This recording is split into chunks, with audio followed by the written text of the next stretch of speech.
আরে মা, সাবধানে, দেখে তুমি ঠিক আছো? আর এত ভারী জিনিস কেন নিয়ে যাচ্ছ? কি আর করবো গয়না, পাম্পে তো জল আসছে না। এখন সারা খেতে যদি জল না দিই তাহলে ওই চন্ডাল শক্তি সিং আমাদের ছাড়বে বল?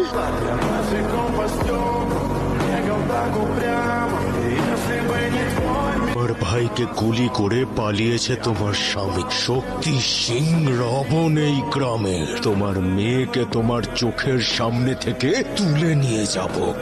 আপনার পায়ে নাক দিচ্ছে। 2.5 লাখ টাকার ঋণ রয়েছে তোমাদের উপর। তোমার মেয়ের 18 বছর পূরণ হওয়ার আগে আমার ঋণ যেন শোধ হয়ে যায়, না হলে তোমাদের গয়না বিকলে বাঁধা থাকবে।